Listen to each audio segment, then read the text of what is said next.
Hi everyone. Rise in ഹാർമണിയുടെ level 2 membership ആയിട്ടുള്ള rise and ഹീലിലേക്ക് സ്വാഗതം. ഇത് ഹീലിംഗ് ആൻഡ് സെൽഫ് ലവിന് വേണ്ടിയിട്ട് പ്യുവർലി ഡിസൈൻ ചെയ്തേക്കുന്നതാണ്. സോ ഇന്ന് ഡേ 1 നമ്മുടെ ഫാമിലി വൂൺസ്, നമ്മുടെ പേരൻസ്, ഗ്രാൻഡ് പേരൻസ്, അവരിൽ നിന്നൊക്കെ നമുക്ക് കിട്ടിയിട്ടുള്ള പല ട്രോമാസ്, അൺഹീൽഡ് ഇഷ്യൂസ് അതെല്ലാം നമ്മൾ ഹീൽ ചെയ്യാൻ സ്റ്റാർട്ട് ചെയ്യാണ്. സോ ഈ ഒരു ജനറേഷണൽ സൈക്കിൾ, അതായത് നമ്മുടെ പേരൻസ് അല്ലെങ്കിൽ ഗ്രാൻഡ് പേരൻസ് നമ്മളിലേക്ക് പ്രൊജക്ട് ചെയ്ത ആ ഒരു സൈക്കിൾ നമ്മൾ കൊണ്ട് അവസാനിക്കണം. നമ്മൾ കാരണം നമ്മുടെ നെക്സ്റ്റ് ജനറേഷൻ അല്ലെങ്കിൽ മറ്റൊരാൾ സഫർ ചെയ്യരുത് എന്ന് ആഗ്രഹിക്കുന്നവർക്ക് വേണ്ടിയിട്ടാണ് ഈ ഒരു മൊഡ്യൂൾ എൻറ്റയർലി ഡിസൈൻ ചെയ്തിരിക്കുന്നത്. സോ ഫസ്റ്റ് ഓഫ് ഓൾ, ഈ ഒരു ഹീലിംഗ് ജേർണി സ്റ്റാർട്ട് ചെയ്യുന്നതിന് നിങ്ങൾക്ക് ഒരു big congrats, hats off to you. So നമുക്ക് തുടങ്ങാം. സോ എങ്ങനെയൊക്കെയാണ് നമ്മുടെ പേരൻസ് നമ്മളെ അഫക്ട് ചെയ്യുന്നത് എന്ന് നമുക്ക് നോക്കാം. പലപ്പോഴും അവർ നമ്മളെ അഫക്ട് ചെയ്യുന്ന രീതി നമ്മൾ ചിലപ്പോൾ മനസ്സിലാക്കാറുണ്ട്, ചിലപ്പോൾ മനസ്സിലാവാതെ പോവാറുണ്ട്, കോൺഷ്യസ്ലി അൺകോൺഷ്യസ്ലി. അൺകോൺഷ്യസ് എന്ന് പറയുമ്പോൾ നമ്മുടെ സബ് കോൺഷ്യസ് മൈൻഡിൽ പല പല ബിലീവ്സ്, തോട്ട്സ് ഒക്കെ ആയിട്ട് മാറി അങ്ങനെ നമ്മൾ പോലും അറിയാണ്ട് നമ്മുടെ ക്യാരക്ടറിനെയും നമ്മുടെ ബിഹേവിയറിനെയും ഒക്കെ അഫക്ട് ചെയ്യുന്ന രീതിയിലോ ആവാം, അല്ലെങ്കിൽ നമുക്ക് തന്നെ മനസ്സിലാവും ഇത് നമ്മളെ അഫക്ട് ചെയ്യുന്നുണ്ടെന്ന്. അപ്പൊ രണ്ട് രീതിയിലും ആവാം. അത് അവരുടെ വാക്കുകൾ, അവരുടെ പ്രവൃത്തി, അതുപോലെ അവരുടെ പ്രസൻസ് അല്ലെങ്കിൽ ആബ്സെൻസ്. ഇതെല്ലാം നമ്മുടെ മനസ്സിലുള്ള പല ബിലീഫ്സിനെ, നമുക്ക് നമ്മളെ പറ്റിയുള്ള ചില തോട്ട്സ്, അല്ലെങ്കിൽ നമ്മളെ പറ്റിയുള്ള നമ്മുടെ ഇംപ്രഷൻ, അതുപോലെ നമ്മുടെ റിലേഷൻഷിപ്സ് മറ്റുള്ളവരുമായിട്ടുള്ള ഇതിനെല്ലാം അഫക്ട് ചെയ്യാറുണ്ട്. സോ കോൺഷ്യസ് ആയിട്ട് എന്തൊക്കെയാണ് അവർ ചെയ്യുന്നത് എന്ന് നമുക്ക് നോക്കാം. മീൻസ് എങ്ങനെയാണ് കോൺഷ്യസ് ആയിട്ട് പോലും നമുക്ക് മനസ്സിലാവുന്ന രീതിയിൽ നമ്മളെ അഫക്ട് ചെയ്യുന്നത്. സോ ഇവിടെ ഒരു ലോങ് ലിസ്റ്റ് തന്നെ ഞാൻ കൊടുത്തിട്ടുണ്ട്. ഇതിലൊന്നുപോലും എടുത്ത് മാറ്റാൻ എനിക്ക് തോന്നിയില്ല. സോ ഞാൻ ജസ്റ്റ് റഫ് ആയിട്ടൊന്ന് പറഞ്ഞു പോവാം. നിങ്ങൾ ഐഡന്റിഫൈ ചെയ്യുക, ഇതിൽ ഏതൊക്കെയാണ് നിങ്ങളുടെ പേരൻസ് നിങ്ങളോട് ചെയ്തിട്ടുള്ളത് എന്ന്. നിങ്ങൾ ഇത് ഇമ്പാക്ട് ചെയ്തിട്ടുണ്ടെങ്കിൽ ഉറപ്പായിട്ടും നിങ്ങളുടെ ബിഹേവിയറിനെയോ ലൈഫിനെയൊക്കെ നിങ്ങൾ അറിഞ്ഞോ അറിയാതെ ഒക്കെ ഇമ്പാക്ട് ചെയ്യുന്നുണ്ടാവും. സോ നിങ്ങൾ മനസ്സിലാക്കി വെക്കാം. ക്രിട്ടിസൈസ് ചെയ്യുക, കമ്പയർ ചെയ്യുക, മറ്റുള്ളവരുമായിട്ട് ജഡ്ജ് ചെയ്യുക, നമ്മുടെ ഇമോഷൻസിനെ, നമ്മുടെ തീരുമാനങ്ങളെയൊക്കെ. അതുപോലെ സ്ട്രിക്റ്റ് ആയിരുന്നോ, കൺട്രോളിങ് ആയിരുന്നോ. അതുപോലെ ലവ് എന്ന് പറയുന്ന ഒരു സാധനം അവർ കണ്ടീഷൻസോട് കൂടിയാണോ നമുക്ക് തന്നിരുന്നത്. ഇന്നത് ചെയ്താലേ എനിക്ക് നിന്നെ ഇഷ്ടമുള്ളൂ, അല്ലെങ്കിൽ ഞാൻ പറയുന്നത് കേട്ടാലേ ഇഷ്ടമുള്ളൂ എന്നുള്ള പോലെയായിരുന്നു. അല്ലെങ്കിൽ ഡോമിനന്റ് ആണോ, ഫോഴ്സ്ഫുള്ളി നമ്മളെ കൊണ്ട് ഓരോന്ന് അനുസരിപ്പിക്കുക, അല്ലെങ്കിൽ ഫിസിക്കലി വെർബലി നമ്മളെ അബ്യൂസ് ചെയ്യുക, വഴക്ക് പറയുക, അല്ലെങ്കിൽ ഇവൻ അടിക്കുക, അങ്ങനത്തെ ഒക്കെ സ്ട്രിക്റ്റ് ആയിരുന്നു. അഗ്രസീവ് ആയിരുന്നു. അവർക്ക് ആങ്കർ ഇഷ്യൂസ് ഒക്കെ ഉണ്ടായിരുന്നു. അതുപോലെ അവർ നമ്മളെ കൊണ്ട് ഓവർ എക്സ്പെക്ട് ചെയ്യും. നമ്മളുടെ കഴിവിനും അപ്പുറം കാര്യങ്ങൾ അച്ചീവ് ചെയ്യാൻ നമ്മുടെ ലൈഫിനെ കൊണ്ട് അവർ എക്സ്പെക്ടേഷൻസ് അവർക്ക് കൂടുതലായിരുന്നു. അതുപോലെ നമ്മുടെ വീട്ടിലൊരു ജെൻഡർ, ആൺകുട്ടികൾക്ക് കൂടുതൽ ഇമ്പോർട്ടൻസ്, അല്ലെങ്കിൽ അങ്ങനെ എന്തെങ്കിലും ഒരു ജെൻഡറിനോട് ഒരു ഡോമിനൻസ് അങ്ങനെ എന്തെങ്കിലും ഉണ്ടായിരുന്നോ. അതുപോലെ നമ്മുടെ അച്ചീവ്മെന്റ്സിനെ അപ്രീഷിയേറ്റ് ചെയ്യാതിരിക്കുക, അതുപോലെ നമ്മളോട് തെറ്റിയതാൽ അപ്പോളജൈസ്, സോറി പറയാതിരിക്കുക. അല്ലെങ്കിൽ ഇത് ഇത്രയും ഒരു സെഷൻ, ഇത് മറ്റൊരു സെഷൻ. അതായത് ഇത് പറയുമ്പോൾ കുറച്ച് സ്ട്രിക്റ്റ് ആയിട്ടുള്ള പാരന്റ്സിന്റെ സെഷൻ ആയിട്ട് നമുക്ക് പറയാം. ഇത് നമുക്ക് ഒരു കുറച്ച് ഇമോഷണൽ ആയിട്ട് നമ്മളെ എന്താ പറയുക, ഓവർ പ്രൊട്ടക്റ്റീവ് ആയിട്ടുള്ള ഒരു പാരന്റ്സിന്റെ നേച്ചർ ആയിട്ട് നമുക്ക് കാണാം. ഓവർ പ്രൊട്ടക്റ്റീവ് ആയിരുന്നോ, നമ്മളെ ഭയങ്കരമായിട്ട് പാമ്പർ ചെയ്യുന്നവരായിരുന്നോ. ചിലപ്പോൾ അവർ നമ്മളെ ഇമോഷൻസ് വെച്ച് ബ്ലാക്ക് മെയിൽ ചെയ്യാറുണ്ട്. അവരുടെ സ്നേഹം ഉണ്ടെങ്കിൽ നീ ഇങ്ങനെ ചെയ്യത്തില്ല. അല്ലെങ്കിൽ മാനിപ്പുലേഷൻ, നമ്മളെ കൊണ്ട് ഇങ്ങനെ പറഞ്ഞ് പറഞ്ഞ് നമ്മൾ പോലും അറിയാത്ത നമ്മുടെ തീരുമാനങ്ങളൊക്കെ മാറ്റിപ്പിക്കുക. അല്ലെങ്കിൽ സൊസൈറ്റി, മറ്റുള്ളവർ എന്ത് വിചാരിക്കും, അവരെന്ത് പറയും എന്ന് പറഞ്ഞ് അങ്ങനെ നമ്മളെ കണ്ടീഷൻ ചെയ്യുക, പല കാര്യങ്ങളും അനുസരിപ്പിക്കുക. അല്ലെങ്കിൽ ആ ഒരു കൾച്ചറൽ ജനറേഷൻ ഗ്യാപ്പ് നമുക്ക് ഭയങ്കര എവിഡന്റ് ആയിരുന്നു. നമുക്ക് ഇഷ്ടമുള്ള കാര്യങ്ങളല്ല, മറിച്ച് അവരുടെ ജനറേഷന്റെ പല കാര്യങ്ങളും നമ്മളെ കൊണ്ട് ഫോഴ്സ്ഫുള്ളി ചെയ്യിപ്പിക്കാം. ഫോഴ്സ്ഫുള്ളി അല്ലെങ്കിൽ പറഞ്ഞ് പറഞ്ഞ് ചെയ്യിപ്പിക്കുക.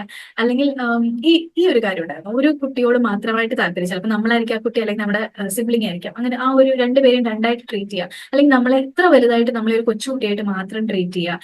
അതുപോലെ നമുക്കൊരു താല്പര്യങ്ങളുണ്ട്, നമുക്കൊരു ലൈഫുണ്ട്, ഇഷ്ടങ്ങളുണ്ട്, അനിഷ്ടങ്ങളുണ്ട്, ഇതൊന്നും മനസ്സിലാക്കാതെ അവരുടെ തീരുമാനങ്ങൾ നമ്മൾ ലൈഫിൽ ഇംപ്ലിമെന്റ് ചെയ്യുന്ന ടൈപ്പാണ്. ഇനി നമുക്ക് മൊത്തത്തിൽ അവൈലബിൾ അല്ലാത്ത പാരന്റ്സ്, നമ്മളെ നെഗ്ലക്ട് ചെയ്യുന്ന ഒരു പാരന്റ്സിന്റെ കുറെ നേച്ചേഴ്സ് നമുക്ക് നോക്കാം. അവർ മൊത്തത്തിൽ നെഗ്ലക്ട് ചെയ്യുക, അല്ലെങ്കിൽ ഇൻകൺസിസ്റ്റന്റ്, ചിലപ്പോൾ ഉണ്ട് ചിലപ്പോൾ ഇല്ല, അങ്ങനെ. അല്ലെങ്കിൽ നമ്മൾ ഇട്ടിട്ട് പോകുക. ചിലപ്പോൾ ഒരു പാരന്റ് നമുക്ക് എക്സിസ്റ്റ് ചെയ്യുന്നേ ഉണ്ടാവില്ലായിരിക്കും ചിലപ്പം. അതുപോലെ ഇമോഷണലി അൺഅവൈലബിൾ ആയിട്ടുള്ളവർ, അതായത് നമ്മൾ നമ്മുടെ പ്രശ്നങ്ങൾ, വിഷമങ്ങളൊക്കെ അവരോട് പറയുമ്പോൾ അവര് അത് നമ്മളെ ജഡ്ജ് ചെയ്യുക, ക്രിട്ടിസൈസ് ചെയ്യുക, അങ്ങനെയൊക്കെ ഉണ്ടെങ്കിൽ നമ്മളൊന്നും എക്സ്പ്രസ് ചെയ്യാതെ ആവും കുട്ടിയോട്. അല്ലെങ്കിൽ അവരുടെ ഇടയിൽ പ്രശ്നങ്ങൾ ഉണ്ടായിരുന്നു, വഴക്കുകൾ ഉണ്ടായിരുന്നു, അവർക്ക് എന്തെങ്കിലും അഡിക്ഷൻസ്, ബാഡ് ഹാബിറ്റ്സ്, അങ്ങനത്തെ ടോക്സിക് ആയിട്ടുള്ള എന്തെങ്കിലും കാര്യങ്ങളൊക്കെ ഉണ്ടായിരുന്നു, അവർക്ക് എന്തെങ്കിലും മെന്റൽ ഇഷ്യൂസ് ഉണ്ടായിരുന്നു. ഇത് ചിലപ്പോൾ നമുക്ക് തിരിച്ചറിയാണ്ടും പോകാറുണ്ട്. അതുപോലെ ഇപ്പൊ പേരൻസിന്റെ ഇടയിലുള്ള പ്രശ്നം കാരണം നമ്മളെയാണ് അവര് അവരുടെ ഇമോഷണൽ നീഡ്സിന് വേണ്ടിയിട്ട് സപ്പോർട്ടിനൊക്കെ ഡിപ്പെൻഡ് ചെയ്യുന്നത്, അങ്ങനെയുണ്ടോ. അതേപോലെ അവരുടെ പേഴ്സണൽ ആയിട്ടുള്ള എന്തെങ്കിലും സ്ട്രഗിൾസ്, അതായത് relationship issues, financial issues, health issues, career issues, അതെല്ലാം അവര് അതിൽ മുഴുകിയിരിക്കുമ്പോൾ നമ്മുടെ കാര്യത്തിലോട്ട് അറ്റൻഷൻ വരാതിരിക്കുക. അതുപോലെ കമ്മ്യൂണിക്കേഷൻ എന്ന് പറയുന്ന ഒരു കാര്യം വളരെ കുറവാണ്, അല്ലെങ്കിൽ കറക്റ്റ് ആയിട്ടുള്ള കമ്മ്യൂണിക്കേഷൻ അല്ല എങ്കിൽ ഇനി കോൺഷ്യസ് ആയിട്ട് ഉള്ള അൺകോൺഷ്യസ് ആയിട്ടുള്ള ചില രീതിയിൽ എങ്ങനെ ഇവരെ നമ്മളെ ഇൻഫ്ലുവൻസ് ചെയ്യാൻ നോക്കാം. പേരൻസിന്റെ പല പല വിശ്വാസങ്ങൾ, അത് അവരുടെ ശരികൾ തെറ്റുകൾ നമ്മുടെ ശരികളും തെറ്റുകളുമായിട്ട് മാറുക. അത് പൈസയെ പറ്റി, റിലേഷൻഷിപ്പിനെ പറ്റി, സക്സസിനെ പറ്റി, നമ്മുടെ സെൽഫ് വർത്തിനെ പറ്റി, ഇതെല്ലാം നമ്മുടെ ഒരു ഇന്നർ പ്രോഗ്രാമിംഗ് ആയിട്ട് തന്നെ മാറും നമ്മൾ അറിയാതെ. അതുപോലെ അവരിലുള്ള പല ടോക്സിക് പാറ്റേൺസ്, ഇപ്പൊ അബ്യൂസ് ചെയ്യുക, ആങ്കർ ഇഷ്യൂസ്, അഡിക്ഷൻസ്, ഇതെല്ലാം ഒന്നെങ്കിൽ നമ്മൾ മറ്റൊരാളിൽ കാണുമ്പോൾ, നമ്മുടെ പാർട്ട്ണർ ആവാം, അല്ലെങ്കിൽ നമുക്ക് ഇഷ്ടമുള്ള ഒരാളിൽ കാണുമ്പോൾ നമ്മളെ ട്രിഗർ ചെയ്യുന്നുണ്ട്, അല്ലെങ്കിൽ അവരുടെ അതേ ബിഹേവിയർ നമ്മളും ചില സിറ്റുവേഷൻസ്, അതേ സിറ്റുവേഷൻസ് വരുമ്പോൾ നമ്മളും അത് തന്നെ കാണിക്കുക. കാരണം അവര് നമ്മുടെ റോൾ മോഡൽസ് ആയിട്ട് മാറുക. നമുക്ക് ഇഷ്ടമല്ല അവരുടെ ആ ഒരു സ്വഭാവം, പക്ഷെ എന്നാൽ പോലും നമ്മുടെ മുന്നിൽ വേറെ നല്ല എക്സാമ്പിൾസ് ഇല്ല. സോ അതേ സിറ്റുവേഷനിൽ അല്ലെങ്കിൽ അതേപോലത്തെ ഒരു പ്രശ്നം നമുക്ക് വരുമ്പോൾ നമ്മളും അവരെ പോലെ തന്നെ പെരുമാറുക. അതുപോലെ അവരുടെ പെരുമാറ്റം കാരണം നമ്മുടെ ബിഹേവിയർ അതനുസരിച്ച് നമ്മൾ മോൾഡാക്കുക. ഇപ്പോൾ ഉദാഹരണത്തിന് പറയുകയാണെങ്കിൽ അവർ നമ്മളെ സ്നേഹിച്ചിരുന്നില്ല എന്ന് നമുക്ക് തോന്നുവാണെങ്കിൽ നമ്മളെ ആർക്കും സ്നേഹിക്കാൻ പറ്റില്ല എന്ന് വിശ്വസിച്ച് നമ്മൾ അങ്ങനെ ഇങ്ങ് വിശ്വസിച്ച് ജീവിക്കുക. അല്ലെങ്കിൽ ഈ പറഞ്ഞ പോലെ അവർ നമ്മളെ കെയർ ചെയ്തില്ലെങ്കിൽ നമ്മളെല്ലാവരും ഇട്ടിട്ട് പോകുന്നുള്ള ഒരു പേടി കൊണ്ട് നമ്മൾ ആങ്ഷ്യസ്ലി അറ്റാച്ച്ഡ് ആവുക റിലേഷൻഷിപ്പിൽ. സോ പല ടൈപ്പ് അറ്റാച്ച്മെന്റ് സ്റ്റൈൽസ് ഉണ്ട്. സെക്യൂർ എന്ന് പറയുമ്പോൾ കുഴപ്പമില്ല, നോർമൽ ആയിട്ടുള്ള അറ്റാച്ച്മെന്റ്. പക്ഷെ ആങ്ഷ്യസ് എന്ന് പറയുമ്പോൾ നമ്മൾ ഇട്ടിട്ട് പോവോ എന്നുള്ള പേടി, സംശയരോഗം, അങ്ങനെയൊക്കെയുള്ള. അവോയ്ഡൻസ് എന്ന് പറയുമ്പോൾ എന്താ പറയുക, നമ്മളെ വിഷമിപ്പിക്കും. ഒരാളോട് അടുത്ത് കഴിഞ്ഞാൽ നമുക്ക് വിഷമമാവും. അറ്റാച്ച്മെന്റ് ആയി കഴിഞ്ഞാൽ പിന്നെ അവരിട്ടിട്ട് പോയാൽ നമുക്ക് സഹിക്കാൻ പറ്റില്ല എന്നുള്ളതുകൊണ്ട് നമ്മൾ അവോയ്ഡ് ചെയ്ത് ഒരു ഡിസ്റ്റൻസ് ഇട്ട് നിൽക്കുക. ഇനി ഡിസോർഗനൈസ്ഡ് എന്ന് പറയുമ്പോൾ ഒരു പേടി കൊണ്ട് ഇങ്ങനെ എന്താ പറയുക, ചിലപ്പോൾ ആങ്ഷ്യസ്, ചിലപ്പോൾ അവോയ്ഡന്റ്, ഇങ്ങനെ ഒരു കൺസിസ്റ്റൻസി ഇല്ലാത്ത പോലത്തെ അറ്റാച്ച്മെന്റ് സ്റ്റൈൽസ്, ഇതൊക്കെ നമുക്ക് വരും. നമ്മൾ പലപ്പോഴും അതിന്റെ റീസൺ മനസ്സിലാക്കുന്നില്ല. പലപ്പോഴും നമ്മുടെ ചൈൽഡ്ഹുഡ് ആണ് അതിനുള്ള റീസൺ. അതുപോലെ നമ്മുടെ കമ്മ്യൂണിക്കേഷൻ പോലും, നമ്മുടെ പേരൻസ് നമ്മളോട് എന്താ പറയുക, നമ്മുടെ ഇമോഷൻസിനെ അല്ലെങ്കിൽ നമ്മുടെ നേച്ചറിനൊക്കെ നമ്മൾക്ക് അവരോട് പറയാനൊരു സ്പേസ് ഇല്ലെങ്കിൽ നമ്മൾ സപ്രസ് ചെയ്തൊക്കെ പലപ്പോഴും കഴിയും. അതുപോലെ തന്നെ നമ്മുടെ പാർട്ട്ണറോട് നമ്മൾ ആ രീതിയിലെ കമ്മ്യൂണിക്കേറ്റ് ചെയ്യുള്ളൂ, പലപ്പോഴും ഓപ്പൺ അപ്പ് ആവില്ല. അല്ലെങ്കിൽ പേരൻസിന്റെ കമ്മ്യൂണിക്കേഷൻ സ്റ്റൈൽ തന്നെ നമ്മൾ ചിലപ്പോൾ കോപ്പി ചെയ്യും. അത് സത്യത്തിൽ പറഞ്ഞാൽ ഇതെല്ലാം നമ്മൾ എങ്ങനെ ഇൻഫ്ലുവൻസ് ചെയ്യുന്ന വെച്ചാൽ നമ്മൾ നമ്മളായിട്ടല്ല ജീവിക്കുക, മറിച്ച് അവർ നമുക്ക് ഉണ്ടാക്കിയ ചില പ്രശ്നങ്ങൾ കാരണം നമ്മളൊരു വേറൊരു വ്യക്തിയായിട്ട് മാറുകയാണ്, നമ്മളൊരു ഫാൾസ് ഐഡന്റിറ്റിയിൽ ജീവിക്കുക. ഇങ്ങനെയും നമ്മളെ ഇൻഫ്ലുവൻസ് ചെയ്യാറുണ്ട്. അതുപോലെ തന്നെ നമ്മുടെ പേരൻസിന് സിമിലർ ആയിട്ടുള്ള വ്യക്തികളെ, അത് നമ്മുടെ ലൈഫ് പാർട്ട്നേഴ്സ് ആവാം, അല്ലെങ്കിൽ വർക്ക് പ്ലേസിലുള്ള ഒരു ബോസ് ആവാം, ടീച്ചേഴ്സ് ആവാം, അല്ലെങ്കിൽ അങ്ങനെ മറ്റു വ്യക്തികൾ നമ്മുടെ ലൈഫിലോട്ട് വരുന്ന ഇൻലോസ് ആവാം, അങ്ങനെയുള്ള ആളുകൾ നമ്മുടെ പേരൻസിനെ ആയിട്ട് സിമിലർ ആയിട്ടുള്ള വ്യക്തികളായിട്ട് വരുന്നതായിട്ട് നമുക്ക് കാണാം. കാരണം നമ്മുടെ ബ്രെയിനിന്റെയും പ്ലസ് ലോ ഓഫ് അട്രാക്ഷൻ വെച്ചും നമുക്ക് പറയാം. കാരണം നമ്മൾ എപ്പോഴും കംഫർട്ട് സോണിൽ ഇരിക്കാനാണ്. നമുക്കറിയാം നമ്മുടെ പേരൻസിന്റെ ഈ ഒരു സ്വഭാവങ്ങളൊന്നും നമുക്ക് ഇഷ്ടമല്ല, പക്ഷെ സംഭവം അത് നമുക്ക് ഫെമിലിയർ ആണ്, അതുകൊണ്ട് തന്നെ നമ്മൾ അതിലോട്ട് അട്രാക്റ്റഡ് ആവാറുണ്ട്. ഇതും അൺകോൺഷ്യസ് ആയിട്ട് സംഭവിക്കുന്ന ഒരു കാര്യമാണ്.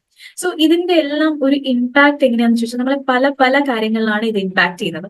നമ്മുടെ കോൺഫിഡൻസ്, നമുക്ക് നമ്മളെ തന്നെ വിശ്വാസമില്ല, നമ്മുടെ കഴിവുകളിൽ വിശ്വാസമില്ല, നമ്മൾ നമ്മളെ തന്നെ ക്രിട്ടിസൈസ് ചെയ്യുക, കുറ്റപ്പെടുത്തുക, അല്ലെങ്കിൽ ചിലരിലാണെങ്കിൽ ഇത് എക്സ്ട്രീം ആകുമ്പോൾ സൂയിസൈഡൽ ടെൻഡൻസി, അല്ലെങ്കിൽ സ്വയം ഹാം ചെയ്യുക, അങ്ങനെ സ്വയം ബ്ലെയിം ചെയ്യുക, അങ്ങനെ കുറ്റബോധം, നാണക്കേട്, അങ്ങനെ എല്ലാം കൊണ്ടും ലോ കോൺഫിഡൻസിൽ ഇരിക്കുക. ഇനി നമ്മുടെ സെൽഫ് വർത്തിനെ പറ്റിയാണെങ്കിൽ ഞാൻ ഒന്നും അർഹിക്കുന്നില്ല, എന്നെ കൊള്ളത്തില്ല, എനിക്ക് സ്നേഹം, സക്സസ്, ഹാപ്പിനെസ് ഒന്നും വിധിച്ചിട്ടില്ല, അങ്ങനെയുള്ളൊരു ലോ സെൽഫ് വർത്ത് ബിലീഫ്.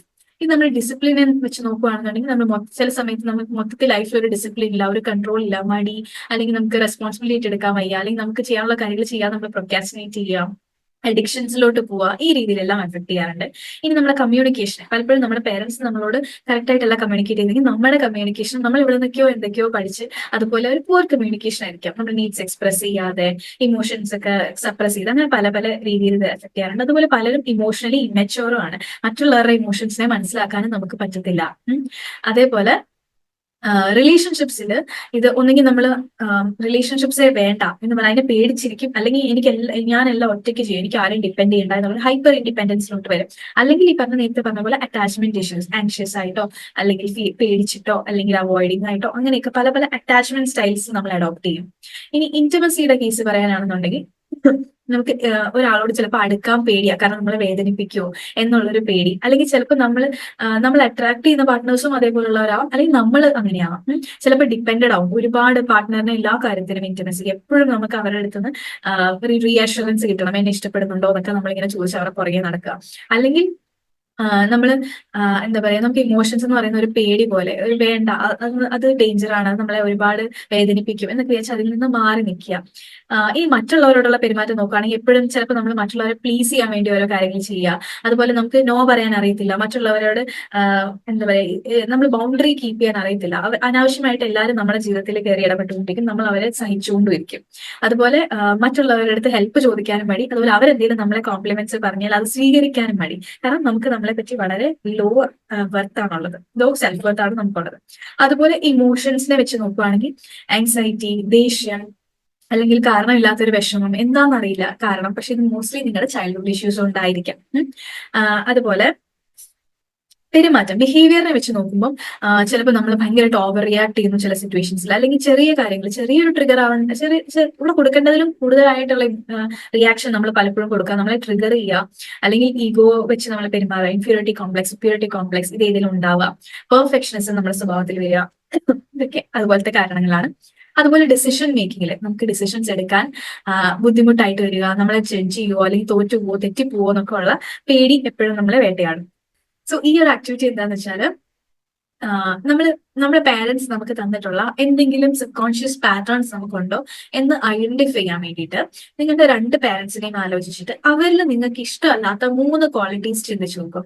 അച്ഛനിലും അമ്മയിലും ഒക്കെ ഉള്ള ഇഷ്ടമല്ലാത്ത 3 കാര്യങ്ങൾ, അല്ലെങ്കിൽ ഈവൻ അവരുടെ ഇടയിലുള്ള ഇഷ്യൂസ് പോലും, അവരുടെ ഇടയിലുള്ള വഴക്ക്, അബ്യൂസ്, വെർബൽ ബ്ലെയിമിങ്, അങ്ങനത്തെ അവരുടെ ഇടയിലുള്ള ഇഷ്യൂസ് ആവട്ടെ, ഇത്തരം കാര്യങ്ങൾ നിങ്ങളുടെ ക്യാരക്ടറിൽ, അല്ലെങ്കിൽ നിങ്ങളുടെ പാർട്ട്ണറിന്റെ ക്യാരക്ടറിൽ, അല്ലെങ്കിൽ നിങ്ങളുടെ റിലേഷൻഷിപ്പിന്റെ ആ ഒരു ഡൈനാമിക്സ് നോക്കുമ്പോൾ, അല്ലാന്നുണ്ടെങ്കിൽ ഈവൻ മറ്റ് വ്യക്തികൾ, നിങ്ങളുടെ വർക്ക് പ്ലേസിലുള്ള ഒരു വ്യക്തിയാവാം, അല്ലെങ്കിൽ നിങ്ങളുടെ ഇൻലോസിലാവാം, അങ്ങനെ നിങ്ങൾ കണ്ടുമുട്ടുന്ന മറ്റൊരു വ്യക്തികളിലൊക്കെ എപ്പോഴെങ്കിലും നിങ്ങളുടെ അച്ഛനെയോ അമ്മയോ പോലെ സാമ്യമുള്ള വ്യക്തികൾ, അല്ലെങ്കിൽ അവരിലുള്ള അതേ ക്വാളിറ്റി വേറൊരാളിൽ നിങ്ങൾ ചിലപ്പോൾ നല്ലതും ചീത്തയാവും, പക്ഷെ ചീത്ത കാര്യങ്ങളാണ് നമ്മളിവിടെ ഐഡന്റിഫൈ ചെയ്യേണ്ടത്, കാരണം അതാണ് നമ്മൾ വർക്ക് ചെയ്ത് ഓവർകം ചെയ്യാറ്. സോ അങ്ങനത്തെ കാര്യങ്ങൾ നിങ്ങളുടെ ലൈഫിൽ റിപ്പീറ്റ് ചെയ്ത് എവിടെയെങ്കിലും വരുന്നത്, നിങ്ങളിലോ അല്ലെങ്കിൽ മറ്റൊരു വ്യക്തിയിലോ അല്ലെങ്കിൽ നിങ്ങളുടെ റിലേഷൻഷിപ്സിലോ വരുന്നതായിട്ട് ഉണ്ടെങ്കിൽ നിങ്ങൾ ആ പാറ്റേൺസ് ഐഡന്റിഫൈ ചെയ്യാം.